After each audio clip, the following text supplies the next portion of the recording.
नमस्कार, मेरा नाम के पांडे और दोबारा मैं एक बार आपके सामने मुखातिब हूँ। इसके पहले कि हम नल और दमयंती के किस्से को आगे बढ़ाएं, मैं आपको ये बताना चाहूँगा कि हमने उसको पिछले जो हमारा संस्करण है हमने उसको कहाँ पे छोड़ा था। हमने इसको वहाँ पे छोड़ा था जहाँ पे जो सर्प है जिसका नाम है करकोटक, वो नल को डस लेता है और जो दमयंती है वो जगह जगह मारी मारी फिर रही है। लेकिन हाँ, एक चीज़ उसके जीवन में जो सकारात्मक होती है, पॉजिटिव होती है, वो ये होती है कि घूमते घूमते वो एक वन में, एक बड़े ही सुरम्य स्थान में ऋषि मुनियों के बीच में पहुँचती है, जो उसको बताते हैं कि जो उसका लड़का और जो लड़की है, यानी इंद्रसेन और इंद्रसेना, और जो उसके पति हैं जिसका नाम है नल, शीघ्र अतिशीघ्र वो उनसे मिलेंगी और एक लंबे समय तक उनका राज्य जो है वो सुचारू रूप से चलेगा। तो आप परेशान ना हो।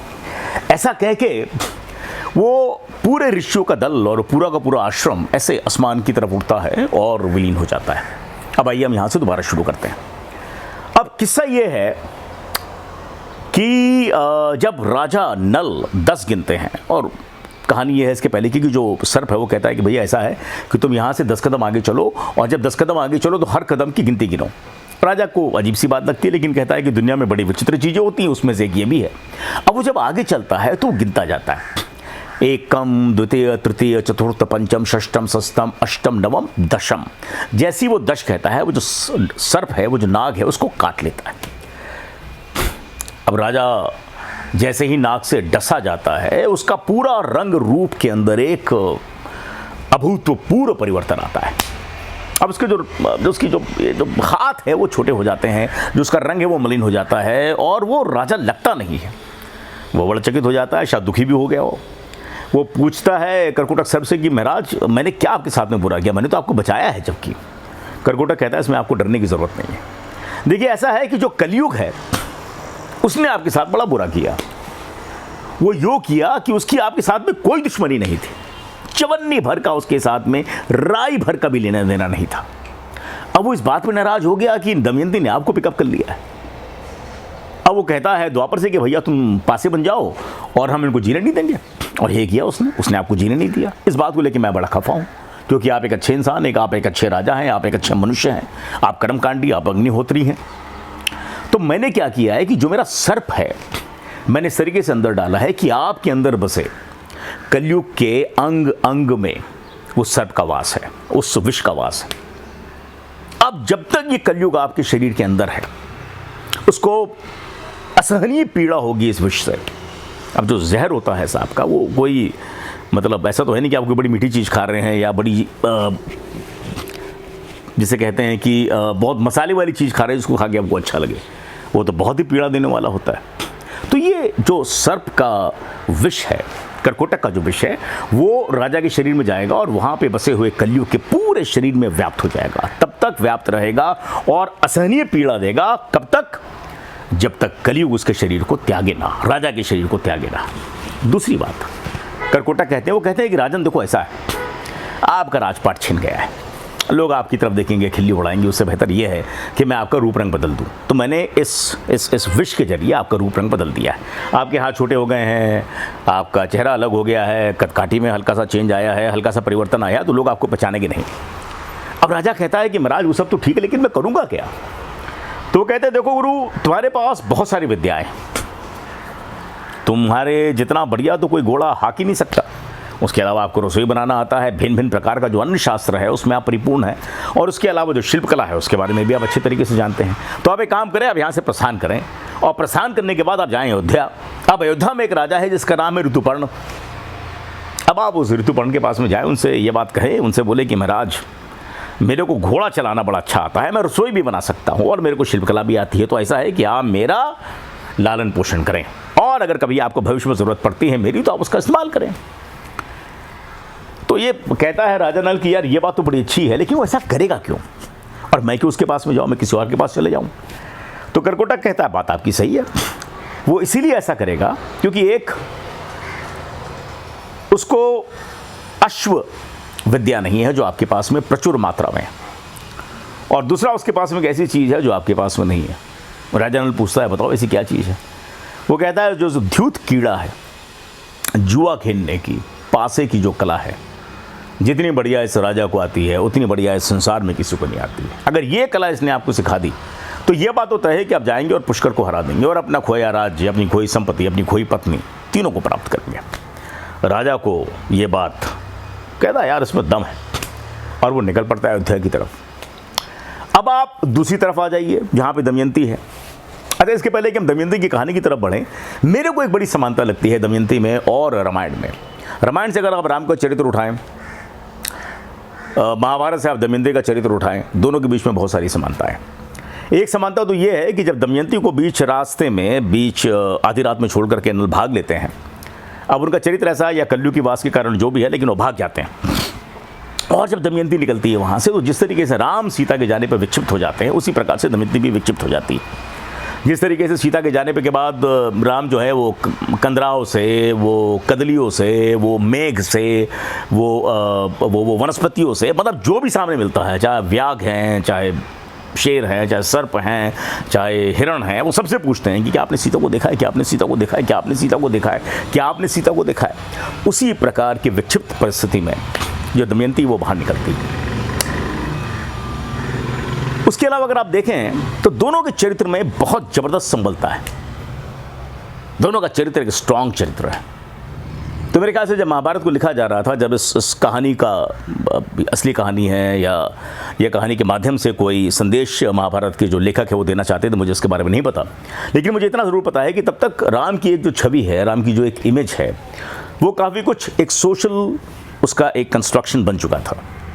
लोगों को पता चल गया था कि अगर आपको एक अच्छा इंसान बनना है तो उस अच्छे इंसान का जो एक मेटाफर था, उस अच्छे इंसान की जो एक पहचान थी, वो मर्यादा पुरुषोत्तम राम की थी। तो वहाँ से उस छवि को लिया गया है और दमयंती के अंदर डाला गया है। जिस तरीके से राम कभी भी झुकते नहीं, तो दमयंती भी कभी नहीं झुकी। जिस तरीके से राम ने कभी भी अपनी मनीषा का, अपनी बुद्धि का दुरुपयोग नहीं किया, उसी तरीके से कभी भी दमयंती ने भी अपनी मनीषा का, अपनी बुद्धि का दुरुपयोग नहीं किया। जिस तरीके से श्री राम कभी भी घबराए नहीं परिस्थितियों में, उसी तरीके से दमयंती कभी नहीं घबराई। और जिस तरीके से श्री राम ने सारी विषम परिस्थितियों में, सारी विकट परिस्थितियों में कोई ना कोई रास्ता, कोई ना कोई सलूशन, कोई ना कोई मार्ग निकाला, उसी तरीके से दमयंती ने भारी से भारी विपदाओं के बीच भी उस लड़की ने ना तो अपना साहस छोड़ा, ना तो अपना कॉमन सेंस, अपनी सहज बुद्धि छोड़ी, और ना ही उसने कभी भी आशा का दामन छोड़ा। तो ये दोनों बहुत ही स्ट्रांग, बड़े ही पोटेंट और बड़े ही विरले चरित्र हैं जो आपको मिलते हैं हिंदू मैथोलॉजी में। एक तरफ श्री राम है और एक तरफ दमयंती है। और अगर आप दोनों को खड़ा कर देंगे सामने, और अगर हम दोनों की खूबियाँ बताएंगे, और ये थोड़े समय के लिए हम बताना छोड़ दें कि इनमें से राम कौन है, इनमें से दमयंती कौन है, तो आपको लगेगा दोनों राम हैं, आपको लगेगा दोनों दमयंती। उनके चरित्र में इतनी ज़्यादा समानता है। और एक चीज़ आप और देखें कि उस ज़माने में जो वनस्पति थी, जो वहाँ का जो उस ज़माने का जो इंसान था, उस ज़माने का जो मानव था, उस ज़माने का जो समाज था, उस ज़माने का जो इकोलॉजी थी, वो वनस्पति के साथ, वो वृक्षों के साथ, वो जंगल के साथ, वो पेड़ों के साथ, वो पौधों के साथ जुड़ी हुई थी। अब जैसे कि जब ये निकलती हैं और बहुत ज़्यादा परेशान है, बहुत ज़्यादा विक्षिप्त हैं, और वो जिन जिन पेड़ों से बातचीत करती है, उन सब के बारे में महाभारत ने लिखा है कि कौन कौन से पेड़ उनके रास्ते में पड़े। और मैंने इसको कहीं पे नोट किया, मैं आपको सुनाता हूँ। ये आपको बताएगा कि कितने प्रकार के पेड़ होते थे। अब तो हमें पता भी नहीं है आज के आधुनिक ज़माने में कि ये पेड़ होते भी हैं। शाल, वेणु, धव, पीपल, तिंदुक, इंगुत, पलाश, अर्जुन, आरिष्ट, सेंदन, सेमल, जामु, नाम, लोध, खैर, साखू, बेत, पदमक, आंवला, पाकर, कदम्ब, गूलर, बेर, बेल, बरगद, प्रियाल, ताल, खजूर, हर्रे और बहेर, और बहुत सारे अन्य वृक्ष। तो छोटा सा मैंने कहीं भी लिख लिया था, मेरे को याद नहीं पड़ा था, तो मैंने कहा लिख लूँ। यही देख लें तो आप कम से कम 20-25 नाम होंगे, और ऐसे नाम जो हमने सालों से नहीं सुने, ऐसे नाम जो शायद हमारे और आपके बच्चे जानते ना हो। तो इसीलिए इतना ज़रूरी है कि हम महाभारत को अपने बच्चों को दें, ताकि वो ये जान सके कि जो हमारे पुरखे हैं, जो हमारे पूर्वज हैं, वो किस तरीके से बागों से, वनों से, खाद्यों से, और किस तरीके से वो वनस्पति से जुड़े हुए थे। और जिस तरीके से हम वनस्पति को बुरी तरीके से हम तबाह कर रहे हैं, उसको काट रहे हैं, धरती को हम वृक्षों से रहित कर रहे हैं, सोचिए कितना बड़ा पाप कर रहे हैं। जघन्य अपराध है ये जो हमारे हाथों से हो रहा है। और ये जो वृक्ष हैं, ये हमें बताते हैं कि आज से हज़ारों साल पहले किस तरीके से हम ज़मीन से, अपनी मिट्टी से जुड़े हुए थे। तो अब ये जो दमयंती है, वो अपना घूमती रहती है। वो हल्का सा तो उसके मन के अंदर इस बात की आशा रहती है कि चलो भाई कुछ ना कुछ तो ठीक हो रहा है, और वो घूमती रहती है। और घूमते घूमते घूमते घूमते अचानक वो एक बहुत सारे व्यापारी जो हैं वो चेदी देश की तरफ जा रहे हैं, उनका झुंड उसको दिखाई पड़ता है और वो झुंड में उनके साथ में हो लेती है।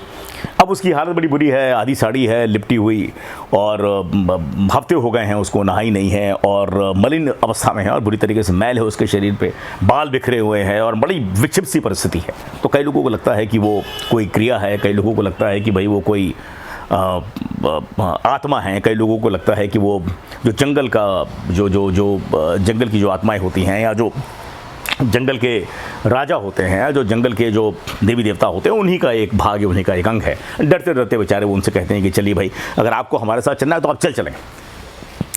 वो उसी भीड़ का, उसी झुंड का हिस्सा होकर के वो आगे बढ़ जाती है। शाम का समय होता है, उनके साथ में बहुत सारे हाथी ऐसे भी हैं जो ग्रामीण हाथी हैं, जो पालतू हाथी हैं। अब व्यापारियों का झुंड है, हाथी के ऊपर सामान होगा, मोती होंगे, माणिक होंगे, दुनिया भर का तामझाम होगा। अब ये सारा का सारा जो व्यापारियों का दल है, वहाँ पे एक पद्म सौगंधिक नाम से एक काफ़ी बड़ा तालाब है, उस तालाब के पास में रात का डेरा लग जाता है इनका। अब रात का डेरा लग जाता है, सब लोग सो जाते हैं। अब देखिए किस तरीके से महाभारत जो है, जो आज से हज़ारों साल पहले हुआ, वो आज भी हो रहा है। हमने कभी भी अपनी चीज़ों से सीखा नहीं। अब महाभारत में ये लिखा है कि जो भी एक रास्ता होता है जो जंगली जीवों के लिए जंगल छोड़ देता है, जंगल छोड़ता है, इंसान नहीं छोड़ता है, जंगल छोड़ता है, उस रास्ते के ऊपर किसी का भी हक नहीं है। और अगर आप उस रास्ते के ऊपर हक करेंगे तो जो प्रकृति है, जो जंगल है, वो उसका बदला लेगा। अब उन्होंने क्या किया, अब वो जंगली हाथियों का एक रास्ता होता था जो सरोवर तक आता था रात में पानी पीने के लिए। अब उस सारे के सारे रास्तों को आप लोगों ने उसके ऊपर कैंप्स बिछा दिए हैं, उसके ऊपर जो आपके ग्रामीण हाथी हैं वो खड़े हुए हैं। वहाँ पे जो उनका पूरा समूह है व्यापारियों का, उसने उसी जगह को छेक लिया जो हाथियों का या जंगली जानवरों का जाने का रास्ता था। अब रात का समय होता है, सारे के सारे हाथी आते हैं, उस समय जो भी व्यापारी हैं वो सोए रहते हैं। अब जब जंगली हाथियों को दिखाई पड़ता है कि पहली बात तो ग्रामीण हाथी, और दूसरी बात ये कि जो उनका जाने का नॉर्मल रास्ता है उस रास्ते को ब्लॉक कर दिया गया है, तो वो बुरी तरीके से नाराज़ हो जाते हैं। और उसकी नाराज़गी में वो पूरा का पूरा जो हाथियों का झुंड है उस सौदागरों के लेटे हुए समूह के ऊपर टूट पड़ता है। कत्लेआम, बहुत सारे लोगों की मृत्यु हो जाती है। जो जंगली हाथी हैं वो ग्रामीण हाथियों को मार डालते हैं, और कुछ एक लोग बचते हैं, कुछ एक ब्राह्मण बचते हैं। अब अचानक ये सारे के सारे जो ब्राह्मण हैं, चूंकि वो चेदी देश में जा रहे हैं, अब उसके साथ ये जो दमयंती है वो भी साथ में उनके हो लेती है। उस बात को लेकर के वो दुखी भी काफ़ी ज़्यादा होती है कि भाई देखिए, रातों रात में चीज़ें बदल गई। कल तक इतना बड़ा व्यापारियों का दल था, समूह था जो जा रहा था चेदी देश में, आज की तारीख में उसमें से केवल कुछ ही मात्र लोग ऐसे हैं जो जीवित बचे हैं।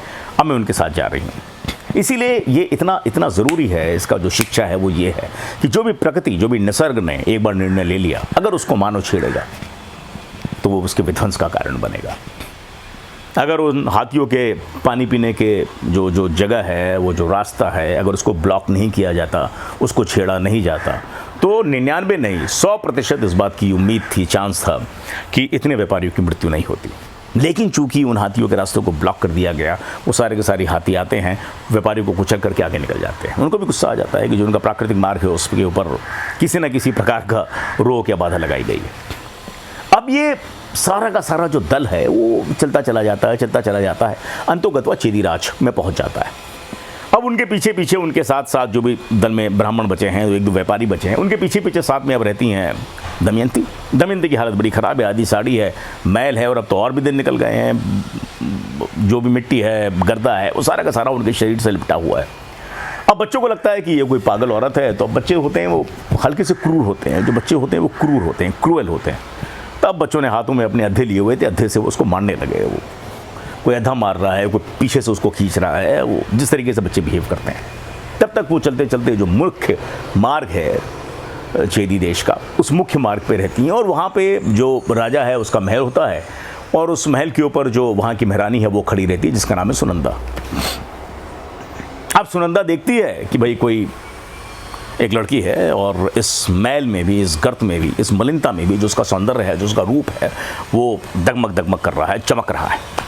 तो जाकर के अपने किसी बंदे को बुलाती, कहती जाओ नीचे से उस लड़की को लेकर के आओ और बच्चों को भगाओ। ये क्या है, मतलब कोई अगर हमारे घर में इस तरीके से आएगा और उससे हम इस तरीके से बदतमीजी से बात करेंगे, नीचे से ऊपर लेकर आइए उसे। अब वो जो उसके सेवक हैं वो उसको ऊपर लेकर के आते हैं, अब वो महारानी है, उसको बैठाती है, उसको इज़्ज़त देती है, कहती है कि बेटा आप कौन है और आप इतने सुंदर हैं, कैसे आप घूमते फिरते यहाँ पर आ गए। तो वो कुछ कहानी बनाती है दमयंती।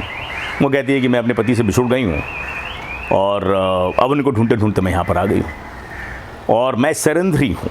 सैरंध्री का मतलब होता है कि जो श्रृंगार कर सके रानियों का, जो अच्छे तरीके से रख सके,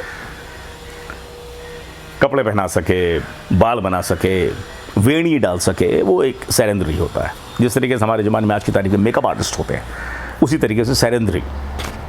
तो रानी कहती है कि ठीक है, बड़ी अच्छी बात है, तो तुम रह जाओ और हमारे साथ रह करके काम करो और तुम दिखने में इतनी सुंदर हो और अगर तुम कुशल भी हुई तो मेरे को बड़ा अच्छा लगेगा। और वो वहाँ पे रहने लगती हैं। तो ये तो जी हो गई दमयंती का किस्सा, हम इसको यहीं पे रोकते हैं। अब हम चलते हैं नल की तरफ। अब नल को तो काट लिया है इसने, करकोटक ने, और बता भी दिया है कि मैंने क्यों काटा। वो कहता है कि भाई देखिए, आपके अंदर जो है वो कलयुग है, अब कलयुग को इस बात को लेकर के परेशानी होगी और जब तक वो आपके शरीर के अंदर रहेगा, विश्व उसके अंदर व्याप्त रहेगा। और दूसरी बात वो है कि इसके काटने से जो आपका रूप और रंग है वो बदल गया है, तो आपको लोग पहचानेंगे नहीं।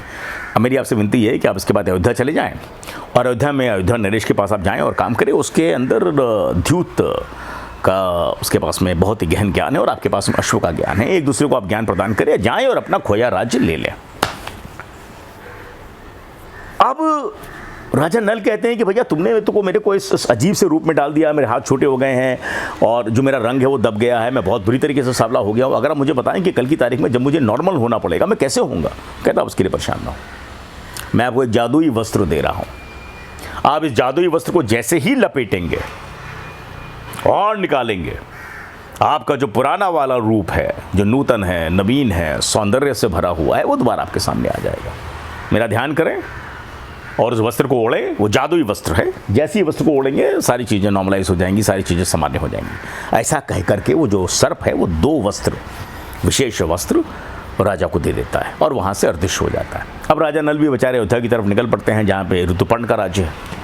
वहाँ पहुँचते हैं और दरबारों से कहलाते हैं कि जाइए राजा को बताइए कि एक बहुत बड़ा अश्वों को हाँकने का सिद्धस्थ आदमी आपके दरवाजे पे खड़ा है, सारथी है।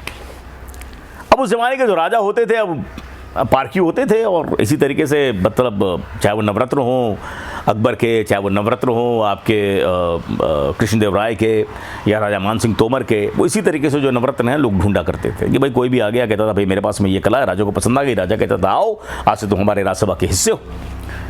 अब जब राजा को पता चलता है कहते भाई बुलाओ।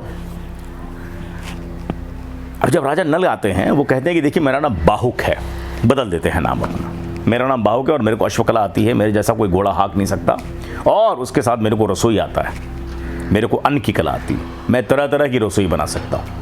मैं वो खाना बना सकता हूँ जो ग्रामीण खाते हैं लेकिन बड़ा ही स्वादिष्ट, मैं वो खाना बना सकता हूँ जो आप खाते हैं लेकिन बड़ा ही स्वादिष्ट, मैं वो खाना बना सकता हूँ जो आपके नगर के लोग खाते हैं, बड़ा ही स्वादिष्ट। तो तरह तरह की रसोइयाँ, उसके अलावा मैं आपके राज्य की रसोई में, किसी और राज्य की रसोई में, किसी और राज्य की रसोई में, किसी और प्रांत की रसोई में, किसी और भूखंड की रसोई, आप जो भी मेरे से खाना बोलेंगे मैं बनाने के लिए तैयार हूँ। उसके अलावा मेरे को शिल्प विद्या भी आती है, तो आप मेरे को अपने यहाँ पे काम पे रखें और मैं आपको इस बात की पूर्ण रूपेण मैं आपको गारंटी देता हूँ, मैं प्रतिबद्ध हूँ कि आपको किसी भी प्रकार की समस्या नहीं होगी। राजा बड़ा खुश हो जाता है, वो कहता है अपने दरबारी से कि जाओ वार्ष्णेय को बुलाओ। अब वार्ष्णेय कौन है? वार्ष्णेय जो है वो राजा नल का सारथी हुआ करता था निषद राज्य में। और वार्ष्णेय आकर के खड़ा हो जाता है। अब जैसे ही वार्ष्णेय आकर के खड़ा हो जाता है, राजा ऋतुपर्ण कहते हैं कि वार्ष्णेय ये जो बाहुक हैं इनका नाम, और ये बहुत बड़े सारथी, इनको आप अपने पास में रखें और इनका ख्याल रखें और ये देखें कि इनको किसी प्रकार की समस्या ना हो। और वो इनसे कहता है बाहुक से कि भैया देखिए ये हैं और इनके साथ इनका एक और मित्र है, आप दोनों के साथ में रहें और आप खुश रहें। तो इस तरीके से जो राजा नल है ये अयोध्या में रहने लगते हैं। अब आइए हम दोबारा कट करते हैं और अब जाते हैं चेदी देश। अब चेदी देश में तो ये हैं, लेकिन जो इनके पिता हैं जिनका नाम है भीम और जो विदर्भ देश के राजा हैं, वो बड़ा परेशान है कि भाई जो उनका दामाद है और जो उनकी कन्या है वो दोनों गायब हैं। तो वो दुनिया भर से अपने अपने जितने भी उनके बड़े अच्छे जासूस हैं उनको बुलाते हैं, ब्राह्मणों को बुलाते हैं और उनसे कहते हैं कि देखिए महाराज, मेरी बिटिया और मेरा जमाई दोनों गायब है। अब जो भी उनको लेकर के आएगा मैं उनके लिए काफ़ी सारे काम करूंगा। पहली बात तो यह कि मैं उनको अग्रहार दूंगा। अग्रहार क्या होता था? अग्रहार जो होता था एक करमुक्त भूमि होती थी, यानी कि राजा आपको एक भूखंड देगा, भूमि देगा, लेकिन उसके ऊपर कर नहीं लगाएगा, उसके ऊपर टैक्स नहीं लगाएगा, उसको अग्रहार कहते थे। और उन्होंने कहा कि अग्रहार देने के अलावा मैं आपको एक ऐसा गांव दूंगा जिसकी जो आय है वो नगर के बराबर होगी। है गांव, लेकिन जो आय है वो नगर के बराबर होगी। और उसके अलावा मैं आपको 1000 गौवें भी दूंगा। तो लोगों ने कहा भाई ये तो ज़बरदस्त है, बहुत ही बढ़िया ऑफर है ये। और लोग निकल पड़े हर तरफ। अब उसी में एक ब्राह्मण था जिसका नाम था सुदेव। अब सुदेव जगह जगह भटकता हुआ, उसको भी चाहिए था। उसने भी कहा कि भाई अच्छा, उस जमाने में जो लोग थे वो इस बात को लेके बहुत ज़्यादा मोटिवेटेड नहीं थे कि भाई चलो मेरे को अग्रहार मिलेगा और मेरे को एक ऐसा गांव मिलेगा जिसका जो आय होगी वो नगर के बराबर होगी, या मेरे को 1000 गौ मिलेगी, गाय मिलेंगी। वो इस बात को लेकर के बड़े बेचारे दुखी होते थे कि भाई जो मेरा राजा है वो दुखी है, राजा की बिटिया, राजा का जो जवाई है वो नहीं मिल रहा। वो इस बात को लेकर दुखी थे। अब वो भी बेचारा घूमते घूमते वो चेदी देश में पहुंच गया। अब जब वो चेदी देश में पहुंचता है और घूमने लगता है तो अचानक उसको ऊपर खड़ी हुई सैरंध्री दिखाई पड़ती है, जो कोई और नहीं दमयंती। और वो देखता है उसका रूप मलिन सा, मैल से भरा हुआ, लेकिन है राजकुमारी, और क्या सुंदर राजकुमारी। वो पहचान जाता है कि हो ना हो यही हमारे राज की दमयंती। और उसके पास में जाता है, बोलता होगा किसी दास दासी से कि भैया उनको बोलो कि हमारे मिलना चाहते हैं, जो भी वो लड़की ऊपर खड़ी हुई है। दास दासी जाते हैं, उनसे कहते हैं कि भाई आपसे कोई मिलने के लिए आया है। अब जब उनको बुलाया जाता है तो उनके आगे हाथ जोड़ के कहते हैं कि देखिए मेरे को पता है कि आप दमयंती हैं, मेरा नाम सुदेव है और मैं आपका जो भाई है उसका मित्र हूँ। और आपके जाने के बाद से जो कुंडलीपुर है, जो विदर्भ देश है, वहाँ पे तो शोक की एक ऐसी लहर चल पड़ी है जो अभी तक गई नहीं। आपके पिता, आपकी माता दोनों इस बात को लेकर के बहुत ज़्यादा चिंतित हैं, बहुत ज़्यादा परेशान हैं कि आप कहाँ हैं। तो हे देवी, आप मेरे पे कृपा करें और आप मेरे साथ वापस विदर्भ देश की तरफ चलें। वहाँ पे आपके दोनों बच्चे भी हैं, इंद्रसेन और इंद्रसेना। अब इतने महीनों के बाद, इतने दिनों के बाद किसी अपने को पा करके दमयंती का तो ना कोई ठौर उसकी आंखों का ना ठिकाना रहा। वो फूट फूट के रोने लगी, बेतहाशा रोने लगी, हिचकियाँ ले लेकर रोने लगी। अब जब रानी सुनंदा ने सुना तो वो भागती भागती आई, प्रेम तो था ही उनको। अरे उनसे कहा बिटिया क्या हो गया? तो उन्होंने देखा कि कोई एक ब्राह्मण वहाँ पे बैठा हुआ है, ब्राह्मण के साथ बातचीत हो रही है। तो उनको पता चल गया कि कोई ना कोई डिस्कशन तो हुआ है जिसके कारण ये रो रही है।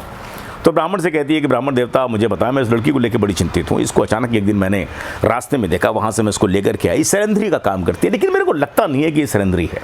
मेरे को लगता है कि ये किसी बहुत ही ऊँचे परिवार की लड़की है, मुझे इसके बारे में बताएं। तो सुदेव कहता है कि आपने ठीक पहचाना, असल में विदर्भ देश के जो राजा हैं भीम, ये उनकी कन्या है। और उसके बाद पूरी की पूरी कहानी जब सुदेव ने सुनाई तो एक बड़ी अजीब सी घटना हुई, बड़ी विलक्षण घटना हुई।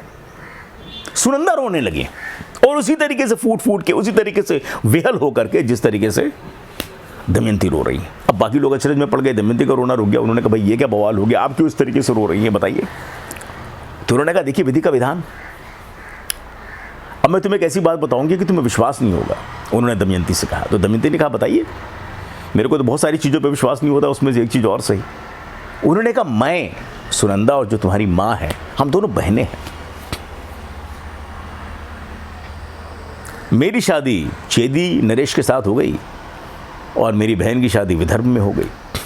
अब जब ये मेरे को बता रहे हैं कि तुम विदर्भ की, और तुम्हारा जो आपका जो जन्म हुआ है वो मेरी आंखों के सामने हुआ है, तो ब्राह्मण से वो पूछती है कि ये तो ठीक है कि ये कन्या है विदर्भ देश की, लेकिन आपने पहचाना कैसे?